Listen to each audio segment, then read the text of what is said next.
waktu itu kan lu meledak di kesepian tuh zamannya waktu sama Tere bukan? Iya Tere. Betul ya? Tere. Kok lu bisa brilian lu ngambil Tere gitu? Oh, itu kecelakaan. Tere kan belum hijrah saat itu kan, masih seksi-seksi gimana gitu ya. Akhirnya udah kita take dan ternyata bagus. MRCT lah ya. BLSP. Udah akhirnya cetek dan bagus. Udah kita rilis dan meledak ternyata. Pas band gue nggak tahu kalau off airnya kan gue rasa masih ya, banyak masih ya. bagus lah, masih jalan. Kenapa nggak keluar lagi ya pada? Tiba-tiba lu di Kemang Village aja gitu. UCamp balik lagi. Gue bilang, nah itu. Gue nggak pernah declare gue keluar dari UCamp nggak. Jadi selama UCamp manggung, gue bisa nggak bentrok sama pas band, gue main. Ovi juga main, tapi mungkin gue malah bilang gini, lu jual aja UCamp, ada gue, ada Ovi. Kan pasti menaikkan juga fee-nya kan, silakan gitu. Jadi Richard balik lagi. Jadi mungkin yang banyak yang belum tahu, Richard itu adalah justru pendahulu gue. Di album 1 sampai 4 itu adalah eranya Richard. 5 sampai 9 era gue, 10 kita berdua. Richard masuk lagi secara resmi ke pas band itu tidak melalui meeting. Melalui apa dong? Masuk aja udah. Masuk aja.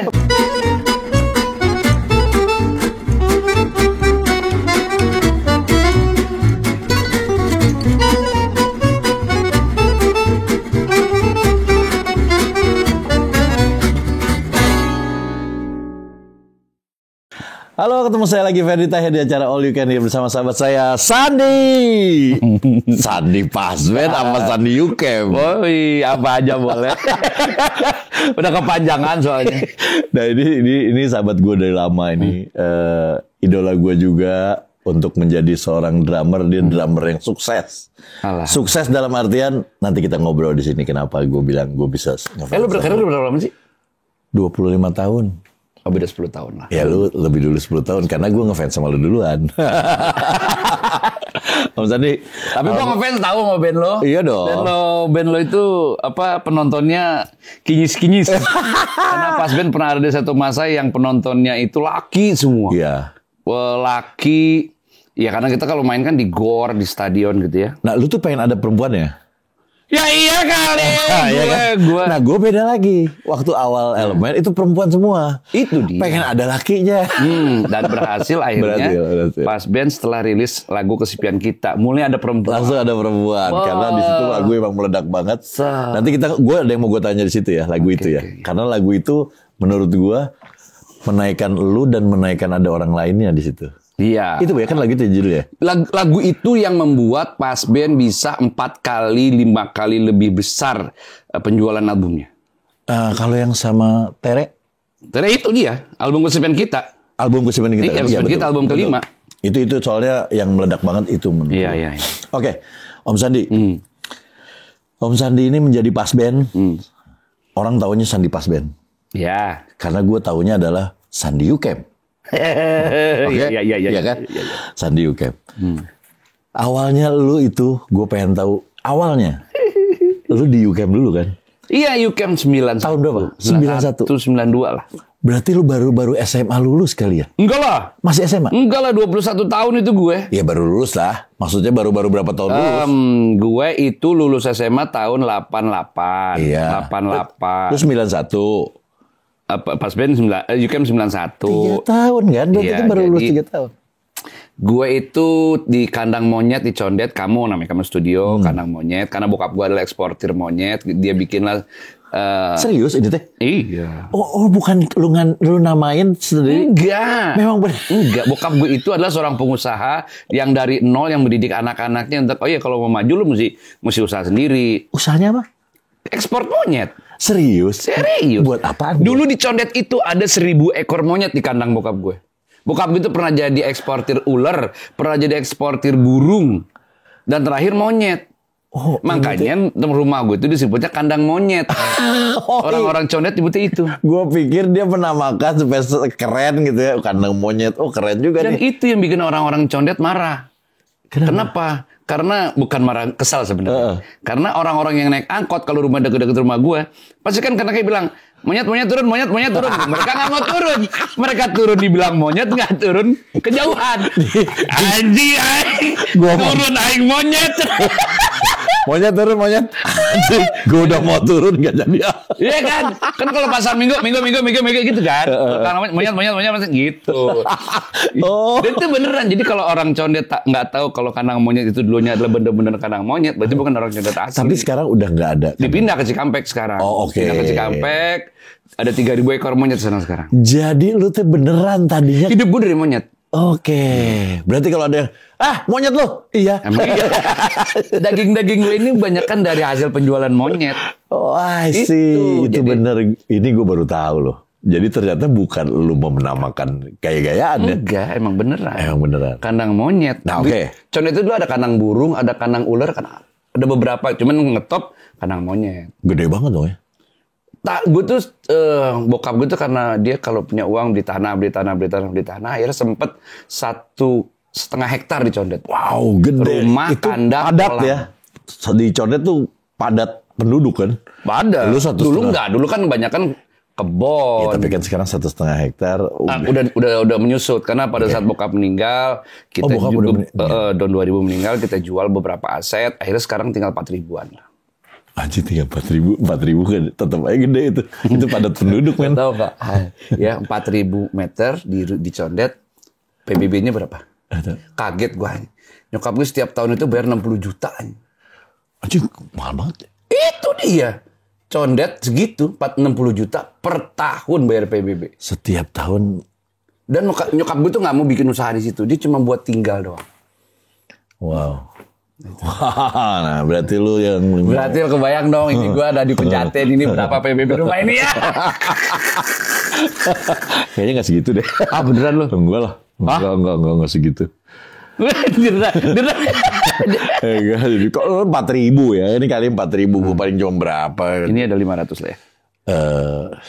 800. Ya cuman maksudnya ya nggak segitu, itu gede banget ya. Oke, Om. Lu orang Jakarta berarti dong? Gue lahir di Manggarai. Okay. Manggarai Selatan 7 strip F strip 68. Di Manggarai itu daerah Bronx sebenarnya. Okay. Itu adalah tanah PJKA yang setiap hari yang gue lihat adalah orang-orang berangkat tawuran, udah terbiasa lah Bronx ya. Mabok-mabokan gitu lah. Ya karena bokap gue cuma bisa beli, dia ngontrak di situ. Oh, masih itu jadi di sebuah rumah yang lantainya masih tanah gitu. Sempat begitu. Gitu. Jadi gue berantem ya di situ, sempat ya gitulah. Tapi alhamdulillah Tuhan gak kasih gue nakal di situ. Nakalnya di luar. Beda dikit dong. Dia lahir tahun 70, gue lahir di situ tahun 77 gue pindah ke Condet. Pindah ke Condet tahun 77. Tapi berarti lu pas budak SD udah mulai di Condet. Tapi tetap bolak-balik karena sampai kan gue sekolahnya masih di sana. SMP di Manggarai, SMP 3 sampai 85. Oke. Terus gue pindah ke Condet. Yang gue bingung adalah, yang gue tahu UCamp itu banyaknya di Bandung kalau nggak salah. Iya.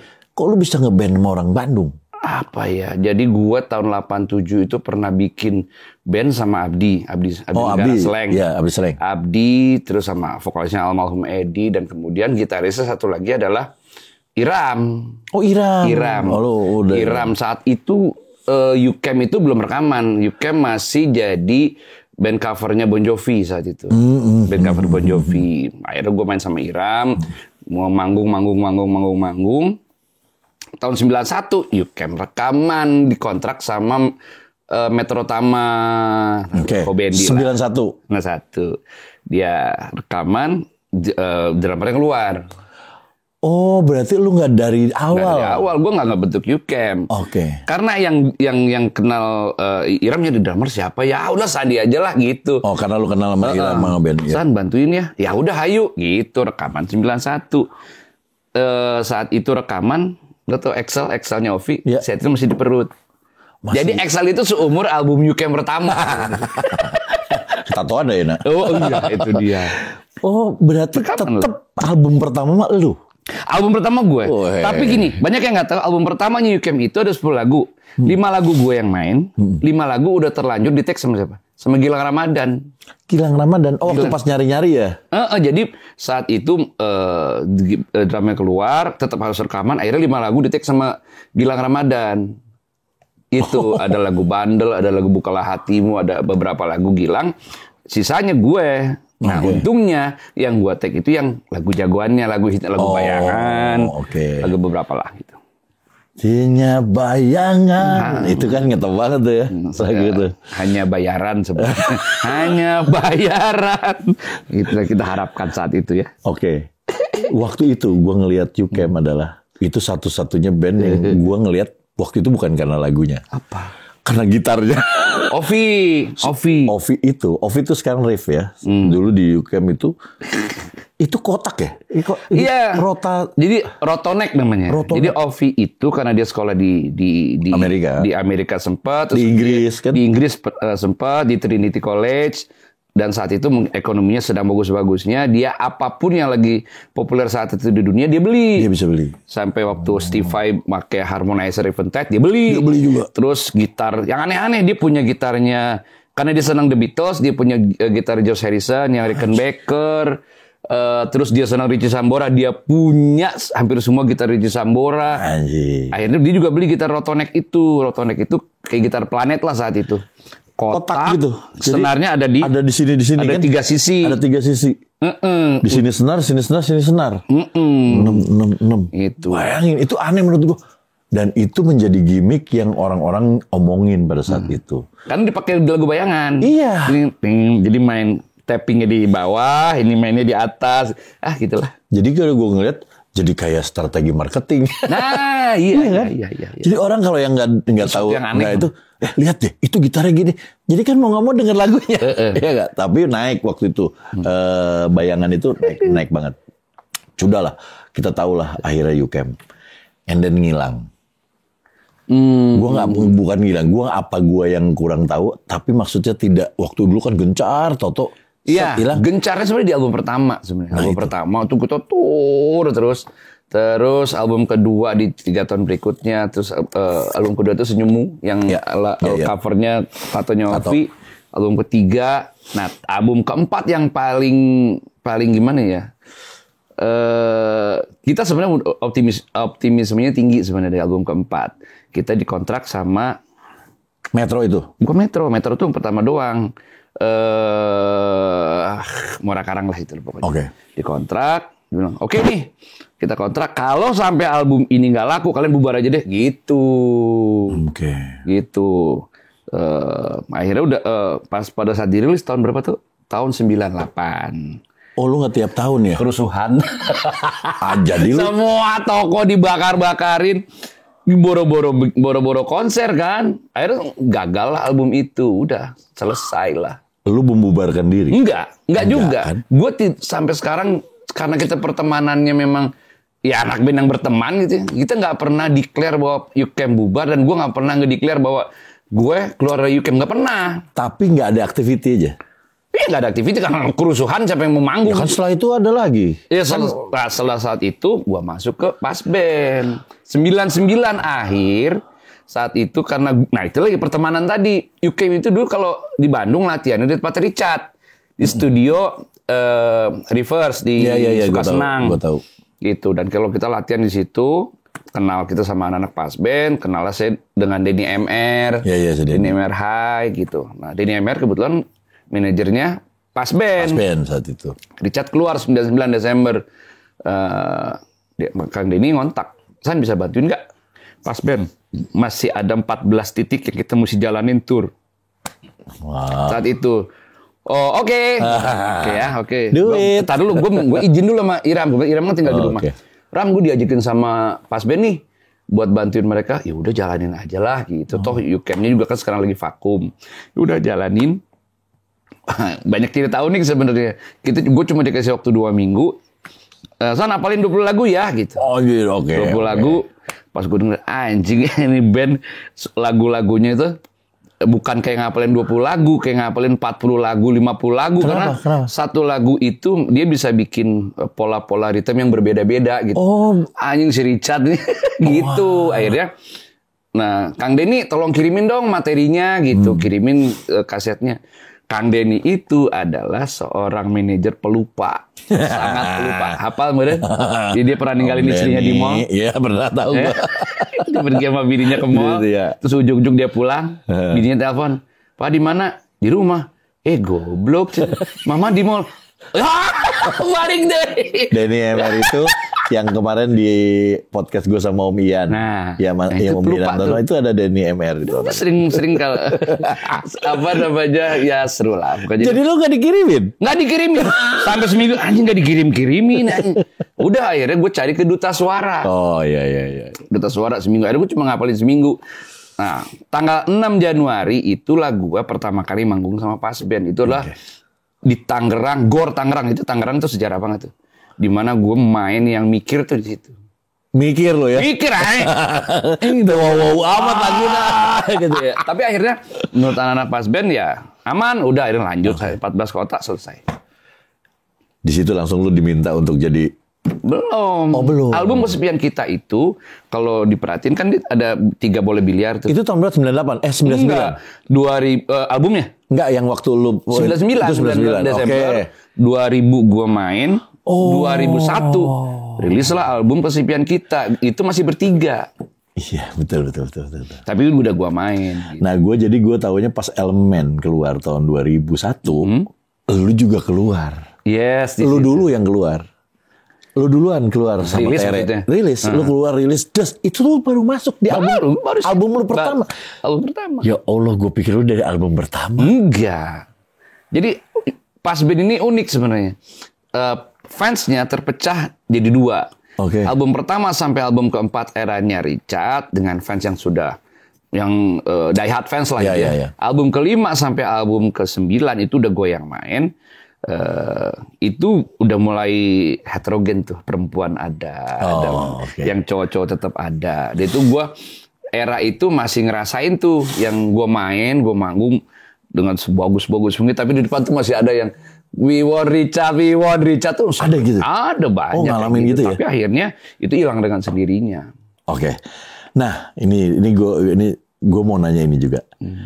Waktu itu kan lu meledak di Kesepian tuh zamannya waktu sama Tere bukan? Iya, Tere. Betul ya? Tere. Kok lu bisa brilian lu ngambil Tere gitu? Oh, itu kecelakaan.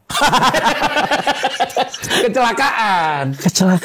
Sebenarnya lu nggak milih Tere? Enggak, jadi dulu itu kita kan sebuah band 4 orang yang normal ya gitu ya. Yang bacaan kita tiap hari itu kan tabloid yang MRCT ya. Cewek bercet ya gitu ya. Semua ada Wanda Hamidah, ada Sofia Lacuba dan cewek-cewek itulah. Karena Aquarius itu kan terbuka banget. Nih lagu ini kalian mau duet sama siapa?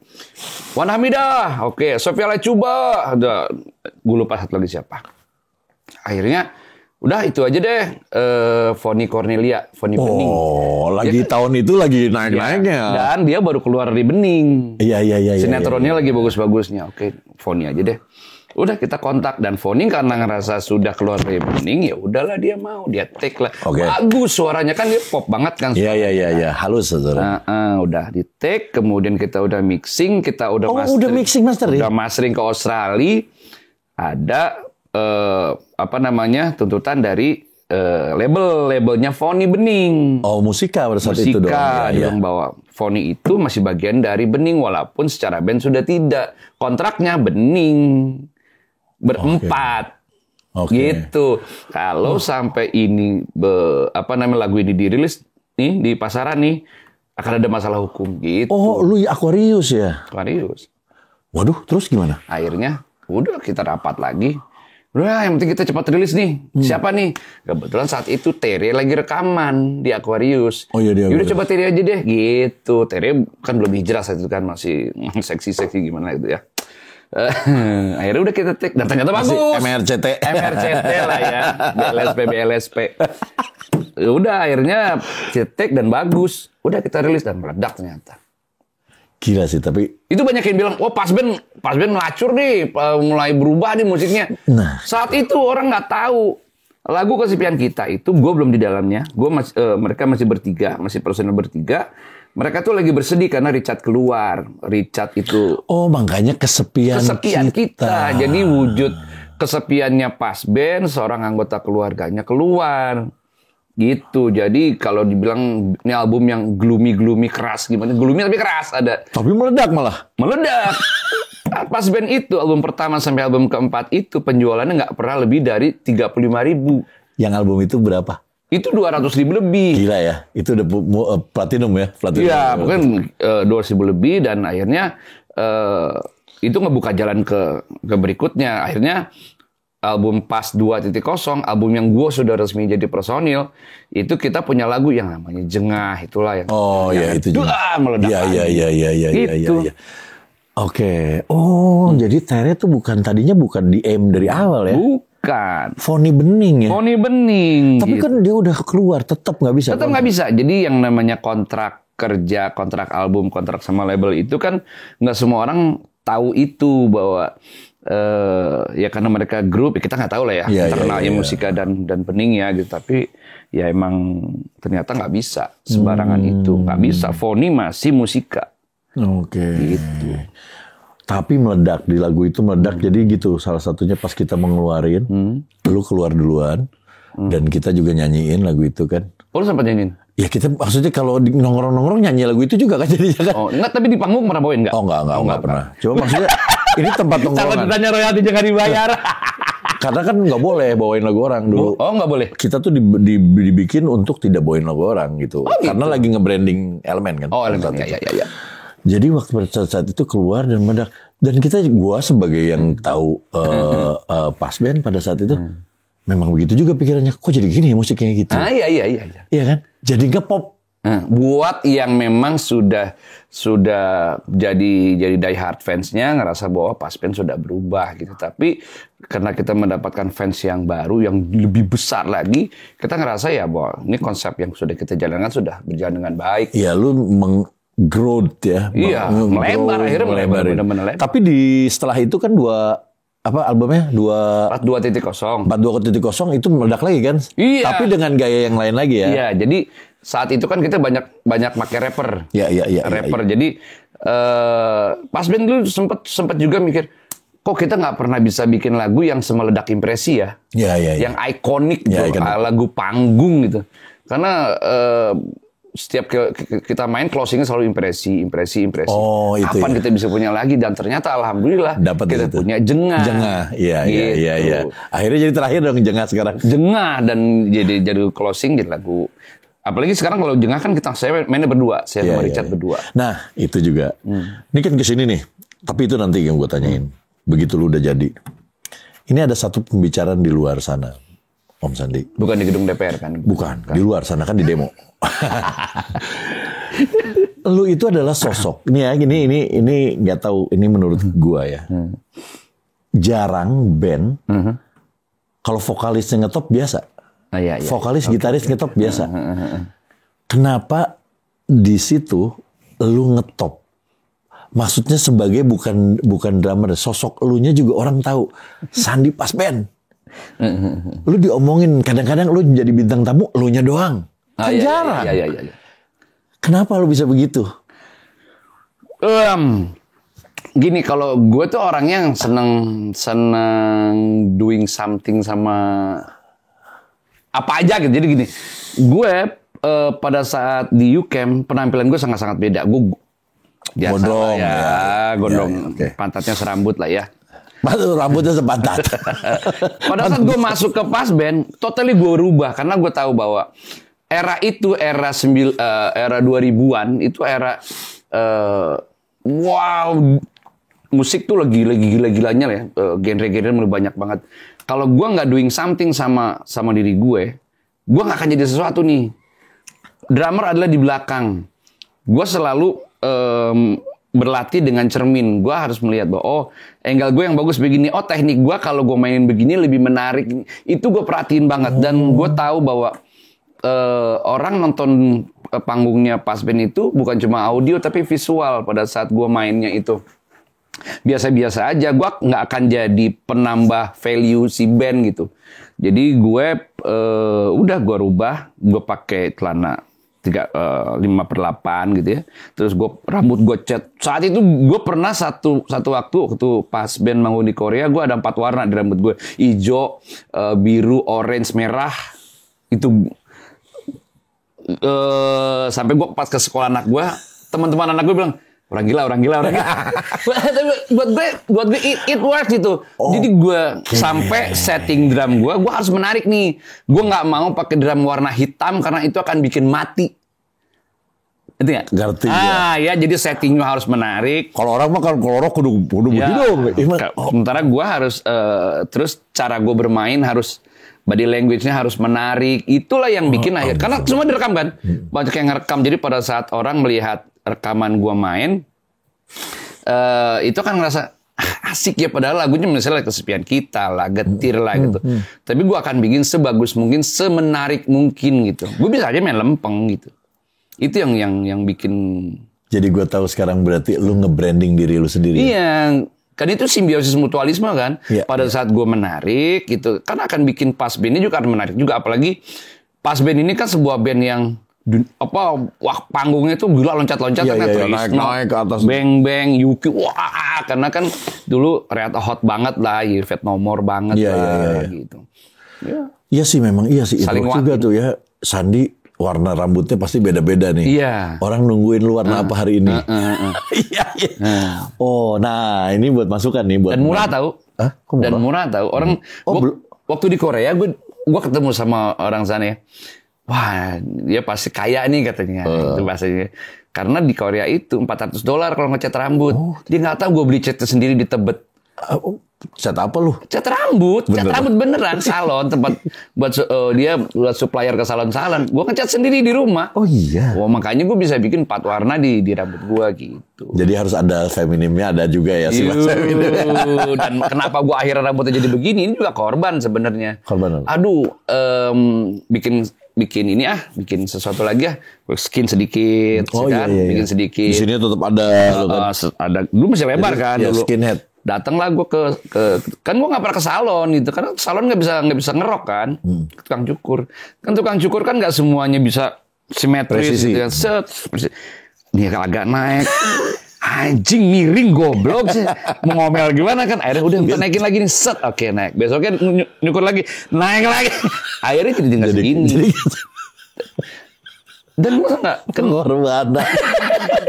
Orangnya kayak anjing lusan kalau nyukur mahal ya. Enggak, 15.000. Setiap kali manggung 15.000 gue nyukur. Kadang-kadang lupa nyukur nih. Manggung di kota mana, gue nyukur dulu. Di situ cari yang bawah pohon deh. Gitu. Oh, jadi gitu. Oke, berarti lu positioning ya, atau branding kita sebut branding. Berarti menurut lu berarti branding itu penting ya? Penting banget. Karena kalau ngomongin skill nggak ada habisnya. Oke. Jadi lo harus enak dilihat, menarik dilihat. Itu penting banget. Sounds good, feels good, looks good. Iya, benar juga sih. Branding sih. Berarti ini masukan buat kita juga nih untuk branding. Karena waktu dulu menjadi omongan kita bahwa wah, drummer kita nggak kalah sama pas band. Nah, oh iya? Iya dong. Serius lo? Tapi kan kalau drummer kita kan memang pemain sinetron. Iya, dan dia ganteng. Lu bukan nggak ganteng. Nggak ganteng lah. Gua harus orang yang sadar. Lu bukan nggak ganteng. Perkasa. Tapi ya. Ya gitulah. Oke. Itu akhirnya gue tahu. Oh, memang lu effort untuk itu. Sampai lihat cermin gaya lu. Berarti selain itu lu menjadi koreografer untuk badan lu sendiri. Iya, benar. Koreografer ini kan. Iya, body language lu kan. Perhatiin bener gitu. Masukan buat para musisi. Branding itu perlu. Sama satu lagi. Setelah itu. Akhirnya gue ngeliat lu menjadi sering, gue nggak tahu kenapa nggak dipilihnya vokalis lu Yuki. Lu banyak malah menjadi host atau MC atau apapun. Gue banyak sekali melihat lu. Apa karena lu jadi penyiar atau karena itu gue nggak tahu. Gue penyiar itu, lu percaya gini ya? Gue itu orang yang malu ngomong depan umum. Masa sih? Serius. Jadi bokap gue itu dulu melatih gue gini. Setiap kali ada acara pengajian di rumah, itu gue selalu, ya kamu kasih sambutan mewakilin papa. Naik ke mimbar. Ya paling cuma assalamualaikum, isi sedikit. Assalamualaikum lagi, udah selesai gitu kan. Terus tetap masih belum ngebantu gue tuh bisa jadi public speaker yang bagus. Justru gue ngerasa gue berutang budi sama Pasben, membuat gue tidak memulai segala sesuatunya dari nol di dunia public speaking, ya gitu. Di tahun 2003, gue udah 3 tahun di Pasben, gue ditawarin lah untuk siaran di iRadio, bener, ya, di radio. Ya. Sama si Mia kan lu? Iya, Mia udah duluan. Ada satu produsernya yang nawarin gue, San mau nggak lu siaran? Kenapa? Gue nggak bisa ngomong tau. Udah, lu tuh drummernya Pasben. Jadi dari sosok gue sebagai drummer Pasben, jadi gue akhirnya yaudah gue terima deh, karena gue nggak mau nyanyiin ini kan, belum tentu datang 2 kali kesempatan itu kan. Udah, gue terima. Hari pertama gue siaran, gue udah siapin, gue mau ngomong ini. Oke. Pas gue pakai headphone, dibuka lah itu mikrofonnya, fadernya, gue nggak ngomong apa-apa. Anjing, gue mau ngomong. Tadi gue mau ngomong ini nggak bisa ngomong asli. Itu rencana udah banyak ya. Studio ngetawain gue semua, tapi itu yang bikin gue anjing. Ternyata nggak semudah itu ya gitu. Akhirnya gue banyak ngobrol sama penyiar, belajar. Gue cuman butuh waktu 7 bulan akhirnya untuk bisa akhirnya gue megang acara prime time. Oke. Jadi itu proses. Gue belajar dan gue nggak berusaha untuk merubah diri gue. Gue harus berusaha jadi diri gue sendiri. Gue ngomong jorok lah, gue ngomong segala. Untungnya dibolehin. Ya ditegur berulang-ulang sih. Ditegur berulang. Tapi itu yang dimauin sama listeners. Ternyata. Itu jadi setiap kalau Sandi siaran tuh seru gitu. Jadi omongan dapur, omongan tongkrongan semua keluar gitu. Akhirnya gue diaduk lah bersama dengan 3 penyiar senior lain untuk kita bikin nih masing-masing siaran seminggu. Nanti pendengar yang milih siapa nih kira-kira yang pantas untuk jadi pengganti waktu itu Denny Gusri yang waktu itu kuliah lagi. Oke, akhirnya dipilih lah gue gitu. Dan akhirnya alhamdulillah kurang lebih 12 tahun gue jadi penyiar prime time. Sore-sore yang paling lama dan kemudian pagi-pagi. 12 tahun. Dan dari situ, karena buat gue setiap hari ada belajar. Gue siaran, ditawarin lah gue. Waktu itu Global TV bawain acara konser di dalam TV, terus juga radio show itu yang meledak banget tuh, itu meledak sekali dan itu juga sebenarnya enggak tapi konsepnya lu kan oke lah, radio show kan awalnya kan di studio. Iya di Kemang, Lila iya kan, maksudnya lu gayanya juga kayak siaran. Kayak radio siaran, cuma nanti ada band yang main, ada band yang main. Okay. Dan yang nonton kan dan sedikit. Itu sebelum ada acara yang sekarang nih, yang di luar negeri itu yang kayak siaran. Sebelum itu kan lu udah bikin itu. Sebelum itu. Tiba-tiba lu roadshow kan. Sebenarnya itu di panggung lu ngomong. Iya, jadi gini. Itu dua hal yang berbeda loh. Sangat-sangat beda. Jadi gue kebetulan memang akhirnya terlatih untuk bisa nge-MC di panggung gitu. Jadi waktu itu kan awalnya gue nemenin Om Sis, NS almarhum kan di Kemang. Om Sis sama penyiar cewek siapa, host cewek gitu ya. Pasben main awalnya kan. Terus Mas Andi boleh nggak nemenin Mas Sis gitu. Jadi setelah episode berikutnya nemenin. Akhirnya mereka suka, penonton suka gitu. Terus akhirnya episode pamungkas di Lako Devin Kemang itu akhirnya Masis itu episode terakhir Masis. Dia pada saat pindah ke Kuningan Masis nggak ikut.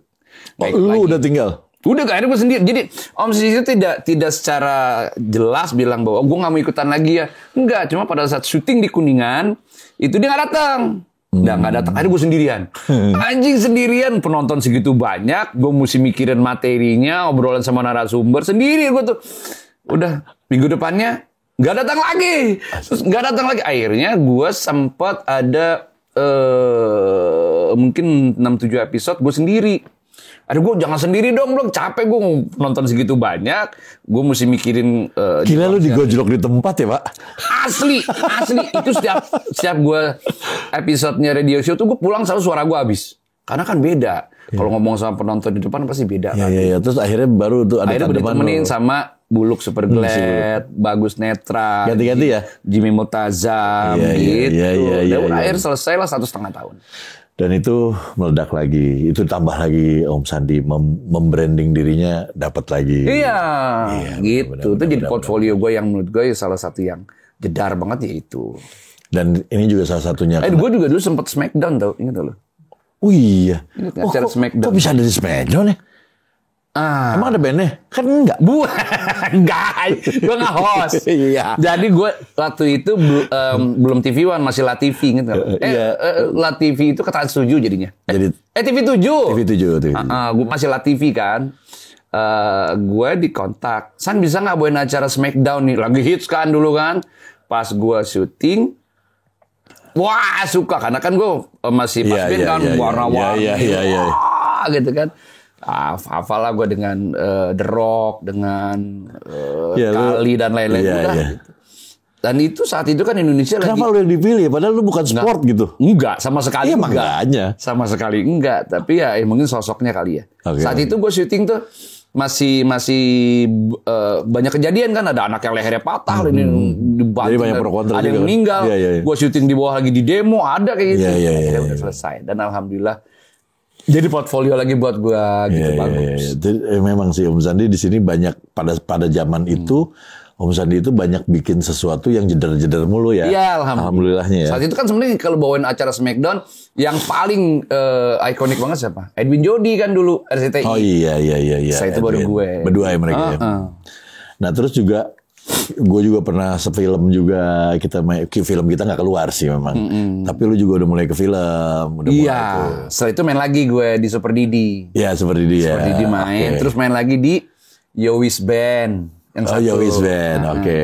Iya. Jadi ini semua nih Om Sandi nih dikerjain sama dia nih semua nih. Iya kan? Cuman, ada cumannya nih. Apa nih? Gue kalau lo udah cuman tuh gue, apa nih? Pas band, gue nggak tahu kalau off airnya kan gue rasa masih banyak masih ya. Bagus lah, masih jalan. Kenapa nggak keluar lagi ya pada? Nah gue juga satu itu. Terus malah gue lagi in the middle of mikirin itu. Tiba-tiba lu di Kemang Village aja gitu. Yukem balik lagi. Gue bilang, nanti itu. Jadi itu rada-rada bingung gue. Enggak, gini loh. Gue tuh orangnya ngalir banget. Pertemanan gue gak akan pernah berubah. Pertemanan gue dan semua teman-teman gue yang lain. Gue tahu, gue Allah kasih kesempatan gue untuk bisa lompat tinggi di Yukem. Dan lompat lebih tinggi lagi gara-gara Pasben. Gue gak akan menafikan itu bahwa semua hal itu berjasa buat gue, semua itu berjasa buat gue. Jadi pertemanan gue dengan Beng Beng, dengan Trisno, dengan Iram dan lain-lain gitu ya, masih sama kayak gitu. Jadi gue nggak pernah declare gue keluar dari Yukem, nggak. Jadi selama Yukem manggung, gue bisa nggak bentrok sama Pasben, gue main. Ovi juga main, tapi mungkin gue malah bilang gini, lu jual aja Yukem, ada gue, ada Ovi. Kan pasti menaikkan juga fee-nya kan, silakan gitu. Jadi Yukem akhirnya balik lagi. Berarti bisa. Orang kalau mau nyewa Yukem udah bisa? Bisa dong, bisa banget. Udah bisa banget. Okay, dari dulu juga udah sebenarnya. Ya tapi kan sekarang harus di-officialin. Udah bisa, nanti bisa kontak ke lu atau ke manajemennya. Oke, sekarang yang gue balik adalah ke Pasben. Pasben kenapa nggak bikin lagi? Apa yang membuat lu lagi meledak-meledaknya? Sekarang kenapa nggak produktif lagi gitu maksud gue? Gini. Dibilang nggak produktif sebenarnya nggak juga. Produktif? Masih sebenarnya. Kita masih pada saat 2000. Jangan ngomong manggung ya. Kalau manggung lu pernah. Kalau manggung banyak. Tapi di 10 tahun yang lalu lah. Kan kita sini. Waktu tahun 2010 kita mau rilis album ke-10 sebenarnya. Oke. Kita akan rilisnya album ke-10 di 2010. Ternyata rilisnya 2018 ternyata rilisnya. 8 tahun. Lama banget sebenarnya. Dan itu sudah dirilis sebenarnya, album 10 itu sudah dirilis. Cuma banyak yang nggak tahu. Kita rilisnya tidak rilis fisik tapi rilisnya digital. Jadi album digital. 10 lagu ya. Sama VMC Record kalau nggak salah. Bener lah, bukan kalau nggak salah. Dan kita rilis itu banyak hal sebenarnya yang bikin Pasben ini tidak jadi gitu. Jadi drum sama gitar sama bass gitu, gitarnya lama, akhirnya moodnya udah beda, bikin baru lagi. Yuki akhirnya pas saat Yuki hijrah, nggak bisa nih, gue lagi buntu bikin liriknya nih, musik udah jadi, akhirnya hilang lagi, bikin baru lagi, materi baru lagi. Jadi sebenarnya kalau materi mah banyak sebenarnya, gitu. Dan akhirnya waktu kemarin yang album 10 dipaksa, udah harus rilis gitu. Akhirnya udah dipaksain. Tapi lo manggung nggak pernah bawain ya? Nah itu dia, gue nggak ngerti kenapa buat gue semua karya Pas Band adalah masterpiece-nya kita gitu, kerja keras kita gitu. Dan tapi album ke-10 itu nggak pernah kita bawain di panggung. Gue nggak ngerti kenapa. Jadi mesti tanya. Berarti sebenarnya kalian nih kalau pecinta Pas Band, ini sebenarnya ada, kalau kalian yang belum tahu memang udah ada. Albumnya udah ada. Namanya albumnya apa? Nama albumnya itu tuh sampai gua aja lupa.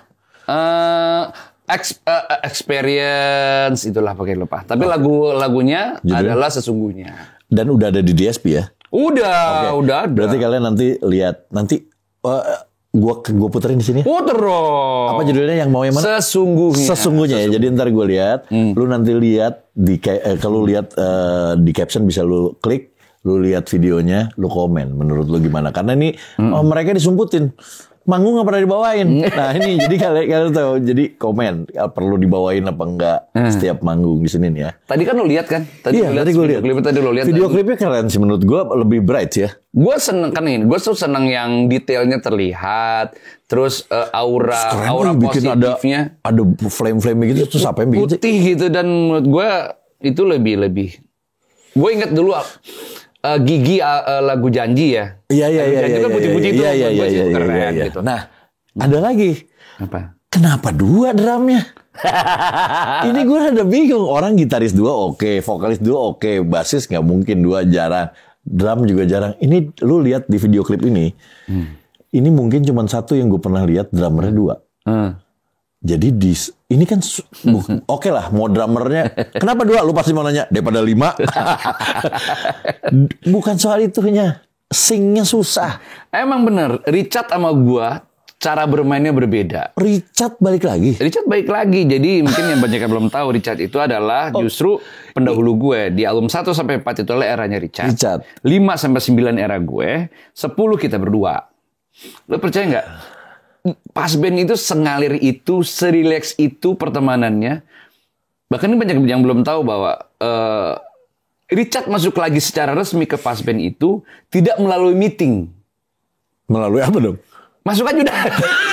Masuk aja. Band gelo. Masuk aja. Rock and roll bisa deh. Oke. Karena kan sebenarnya konsekuensinya kan sebenarnya banyak kan. Jumlah channel akan berubah. Iya. Juga akan terjadi overweight pada saat kita manggung di luar kota. Sekarang kan jauh lebih ketat banget gitu ya. Pembagian mengecil. Buat gue pembagian sih itu nomor kesekian ya. Buat gue sih enggak. Ya as long as kita happy udah jalan lah gitu ya. Dan ya itu masalahnya, gue sempat mikir, udah kita bikin konsepin lagu ini, kita mainnya begini. Nggak ada yang jalan karena gini, nggak mudah gitu, sangat-sangat nggak mudah. Berarti lu sekarang manggung drum 2? Drum 2, tapi untungnya pada saat Pas Band manggung dan gue bisa ada job nge-MC, ada Richard. Aman. Richard bisa mainin lagu-lagu era gue juga kan gitu. Dan kalau dua-duanya ada? Aman, kita main berdua. Lu kadang-kadang ke depan dong. Gua, jadi gini, ada satu lagi sebenarnya hambatan. Yuki itu kalau dia ngomong di depan, say thank you buat sponsor. Lupa. Pertama mungkin lupa, kedua itu sering nggak jelas. Dan akhirnya gua lah, San, maju ke depan, say thank you. Oke. Dan Yuki tuh saking lupa tuh pernah manggung di Lampung, dia selamat malam Palembang. Waduh. Itu di Lampung. Dan orang diem. Lampung goblok. Dan itu rawan apa? Rawan bentrok sponsor. Iya dong, bahaya itu. Ini banyak yang nggak tahu. Lo tahu Asia dong? Tahu. Nah, tahu dulu. Tahu Telkomfleksi dong. Iya tahu dong. Oh dia salah. Mati. Nah dulu kita tur 8 kota di Kalimantan. Sponsor utamanya Telkom. Waktu itu lagi promonya Telkomfleksi. Ya dong, gua maju dong ke depan. Thank you buat kalian. Oke, Ki, gimana? pengalaman lo, perasaan lo, lu udah menggunakan Telkom Flexi, happy-nya kayak apa? Menguntungkannya kayak apa? Wah, ngeunah pisan, enak banget. Gue setiap pindah kota, gue tinggal gogo aja. Gogo kan Asia goblok kan. tinggal gogo aja. Di depan bos-bos Telkom dong. Dar. Untungnya di Kalimantan itu Asia nggak masuk. Jadi gak ada yang tahu. Cat. Yuki langsung kucuk mundur lah. Gua dong yang nyebokin dong. Bobo maksudnya. Tinggal gogo aja. Aduh, darah itu semua. Waduh, parah itu. Itu ngeri itu. Goblok. Itu ngeri itu. Ya kan? Kita tahu kan banyak penyanyi lain yang pada saat salah ngomong sponsor, isunya. Iya, bisa di-cut dan disu. Waktu grup atau KD pernah kejadian, kalau nggak salah Niko Siahaan pernah kejadian. Gitu. Untung lu nggak ya? Gue nggak, alhamdulillah nggak disu. Jadi udah gue cebokin, Pak maaf ya tadi. Oh nggak, mana. Tapi sinkronisasi drum sama drum itu kan, lu pakai enggak, Spencer. kita old school drummer kan gitu. Jadi kita sama-sama pakai monitor speaker gitu. Jadi Richard itu kayak kalau di Guns N' Roses tuh Steven Adler lah, mainnya liar. Gitu. Tapi kadang-kadang ya memang nggak on tempo gitu. Dan lu yang jagain temponya? Iya, tapi akhirnya sering ngeflame gitu. Oke. Itu effortnya gede, dan ini berarti band pertama yang di Indonesia yang drama dua kalau manggung. Emang lu mah nggak pengen yang susah? Seru-seruan aja tapi ya. Tapi seru. Dan lu persahabatan lu benar-benar dijalin banget ya.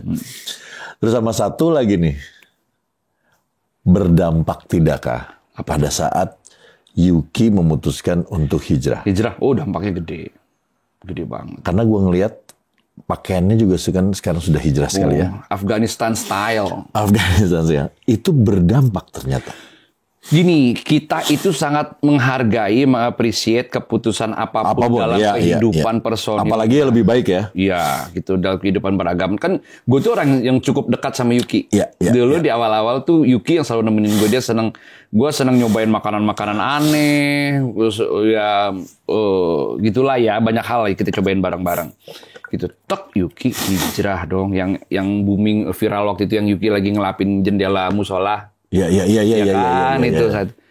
Saat itu Yuki menghilang sempat 4 bulan ke Bangladesh, Pakistan. Dia di masjid. Wah, gitu mau manggung gimana? Akhirnya banyak teman-teman yang bantuin kita. Ada Iing Rosemary, ada Mangki Tujuh Kurcaci, nemenin kita gitu. Ya akhirnya itu juga salah satu yang bikin album kita terhambat juga gitu. Iya, tapi itulah proses kehidupan masing-masing. Nah, akhirnya menyikapinya gimana, Pak?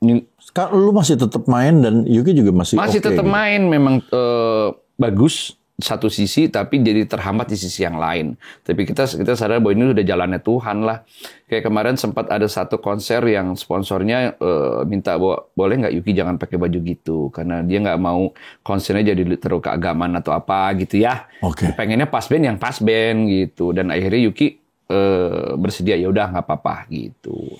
Berarti kita akhirnya nggak pernah main di kafe kan akhirnya. Yuki nggak mau ada sponsor alkohol, nggak mau dia. Berarti ini sekarang kalau kafe pasti lu nggak bisa. Enggak, kita nggak mau. Ya kalau kafe kita pakai penyanyi lain.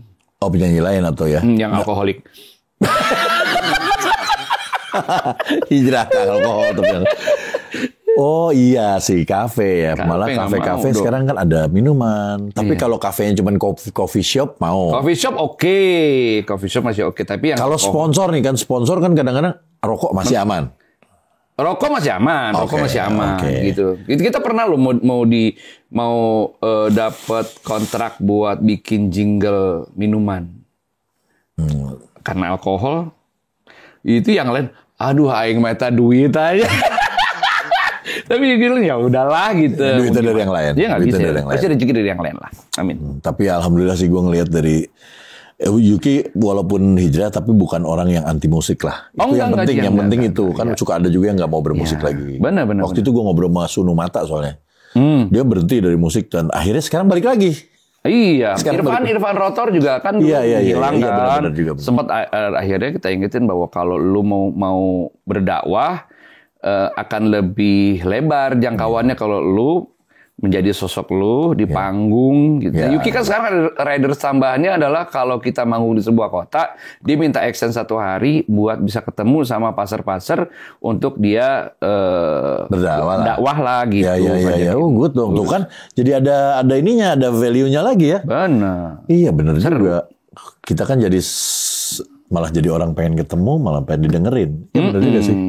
Yang ini juga kan sebenarnya bukan Yuki itu dulu sangat tidak agamis sebenarnya. Iya. Sangat tidak agamis lah. Ya anak band ya seru-seruan bareng sama gua lah gitu ya. Justru dulu yang sangat agamis adalah Beng Beng, Trisno. Salah satu yang bikin gua masuk pas band adalah pertama ini adalah band yang tidak pernah kering dengan ide, Trisno dan lain-lain gitu ya. Tapi di tasnya Beng Beng selalu ada sejadah. Oh. Dan gue sering sekamar kan sama Beng Beng. Oh, dia selalu sholat. Bahkan waktu kita konser di Korea, dengan kamar yang sangat sempit, dia tetap sholat gitu. Oh, seru ini band. Oh, malah anak 2 itu ya? Iya. Om Trisno, Om Beng Beng nih. Trisno itu kalau bulan puasa dia benar-benar tur de masjid, Trisno. Iya. Gue pernah dengar itu. Dari anak-anak itikaf di mana-mana gitu, dia benar-benar. Alhamdulillah. Gitu. Om Sandi ini luar biasa, Om. Om, berarti ini juga salah satu lagi ngobrol juga. Siapa tahu gue mau bikin satu project sama Om Sandi untuk bikin kita ngobrol-ngobrol, kayak ngobrol seru-seruan, seru juga ya. Ya duaan ya. Iya.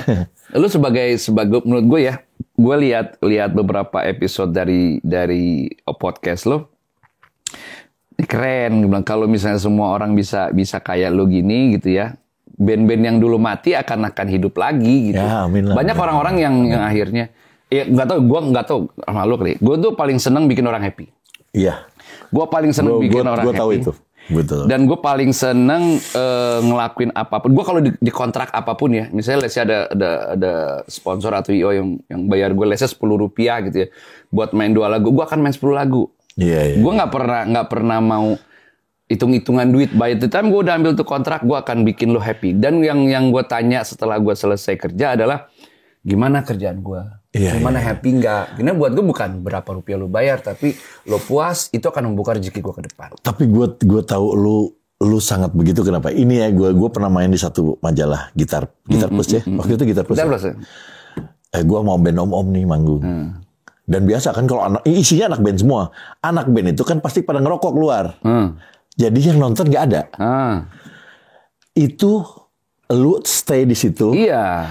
Denca stay di situ. Dan gue bukan gitaris loh. Dan bukan gitaris. Lu datang ke situ dan lu tepuk tangan dan lu meriahkan acara gitu. Gue cuma bilang situ, baik banget ya. Karena buat gue means a lot banget. Ada seorang Sandi Pasben dan Denny Casmala nungguin gue manggung. Iya. Wah gila. Gue kira cuma gue doang. Enggak loh. Lu semua yang tampil lu tepokin lu ini. Dan itu gue bilang, ini anak 2 ini baik sekali nih. Dencas sama Sandi. Makanya lu bagus rezekinya. Dinaikkan. Karena lu tuh senang menyenangkan orang. Lu tuh baik, men. Amin. Beda sama gayanya mah beda, penjahat banget. Tapi orangnya baik banget saudara. Ya mudah-mudahan ya kalau gitu gue mau bikin nanti acara, siapa tahu ada sponsor masuk boleh juga. Maksudnya nuhun pisan. Sami-sami. Ini udahan. Udah. Masih banyak sebenarnya yang bisa gue ceritain. Kan ada 2 kali nanti. Apa? Ada lagi? Yang buat September. Oh nya ada lagi. Kita bikin dong nanti sama UKM. Ayo. Ya, kita bawa sini sama UKM. Sama UKM kalau nggak sama Yuki juga belum. Oh Yuki. Oh siap. Mau nggak dia? Lu mesti tanya kenakalan nih dia karena diceritain itu kenapa? Beng-beng juga udah kontek-kontek, apa gue juga memang belum juga. Nah itu seru. Anak-anak pas band itu, gue happy kenapa? Gue selalu bilang bahwa mereka ini nggak pernah kehabisan ide. Mereka punya proyek masing-masing. Beng-beng dengan airnya kita sama-sama itu juga tahu. Bintang di langit itu. Ya, Beng-beng bikin lagi dengan Yuke dan dia bikin lagi dengan berapa lah ya. Trisno bikin Fujian nama Ricci FM. Terus ya menurut gua itu adalah hal-hal yang gua harus support karena positif semua. Karena positif. Betul. Lu bikin apa aja terserah karena mungkin banyak ide-ide yang mereka nggak bisa tumpahin di pas band gitu. Dan sekarang ini sebenarnya pas band lagi bikin sesuatu lagi. Kita bikin ada beberapa lagu dari albumnya Beng Beng, ada dari lagunya Trisno, dari pas band yang lama kita bikin ulang, Pas-band baru nih dengan drummer yang sudah 2. Udah 2 nih ya. Ya, yes. Kita lihat nanti habis ini. Habis ini nuhun pisan. Bisa. Thank you. Nanti mudah-mudahan kita bareng-bareng bisa. Iya, ayo banget. Happy banget. Gue terima kasih banget buat Ferdi dan juga semua tim yang ada 23 orang. Oh iya. Dari sini. Cuma Derna doang. Ya, kan buat gue ini harus di-share ke banyak orang gitu. Keseruan ngobrol-ngobrol begini. Nggak perlu dengan alat yang canggih. Nggak perlu dengan... Pakai handphone.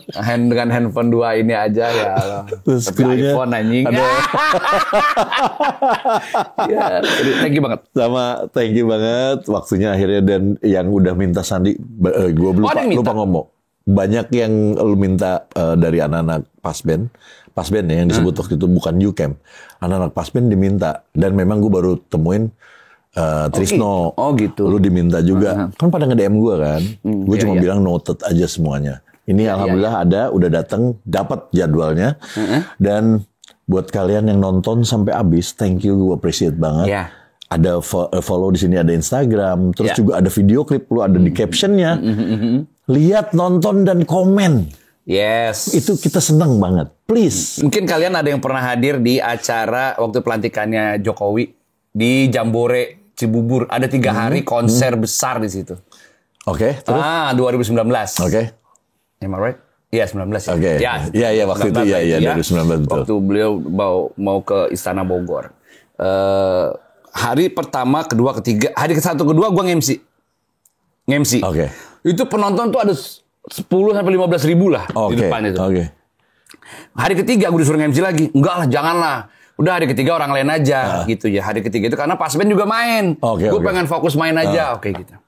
Hari pertama, kedua aman, semua everybody happy. Hari ketiga dong pas Pak Jokowi juga datang. Nah, lu main. Gue mau main kan di situ. Tapi gue lihat MC-nya saat itu nyelain penonton. Nyelain penonton gitu, tidak membuat jadi lebih happy, damai semua. Kan kita tahu di situ ada Owi, ada Slanker, ada Passer, which is juga mereka bentrok. Gitu. Pas gue lihat, anjing ini mah bakalan ribut nih penonton, bakalan berantem nih karena tidak ngedirectnya nggak enak gitu. Udah, sini kasih gue mic gitu. Gue lari dong ke depan. Gue lari. Padahal gue kan nggak nge-MC saat itu kan. Udah, gue ke depan, gue cooling down semua. Kita mau berantem, udah mulai ngelempar. Udah akhirnya. Lu tuh nge-MC sama gue. Oh nggak. Udah kan, akhirnya udah beres. Semua akhirnya aman. Slanker pulang aman, Oi pulang aman. Udah, terus gue bilang apa nih Tia? Aman ya? Tadi makasih banget, makasih banget. Tadi tuh udah ada indikasi mau berantem. Kebayang dong Jambore gimana ngamaninnya kan gitu. Ada presiden lagi. Ada presiden pula lagi. Udah, thank you banget. Udah, gue pulang. Udah aman, udah beres. Ditransfer dong. Ini itu rezeki ya. Gue nggak bilang mana bayaran gue, enggak. Udah ditransfer. Jadi itu salah satu yang apa ya? Yang bikin gue, mudah-mudahan hati gue akan gini terus ya. Gue nggak empati gue gitu akan tetap bergerak kalau misalnya ada sesuatu yang nggak beres gitu. Gitu. Jadi lu selalu memberikan dulu baru nanti. Udah pokoknya gue nggak peduli. Yang penting kalau misalnya ada yang nggak beres gue beresin dulu. Om Oyong, tandem saya 5 kota tandem saya. Sip. Non bisa. Sami. Oke, ya pokoknya jangan lupa subscribe, like, comment, share semuanya dan sebarkan kebaikan. Bye. Bye, thank you.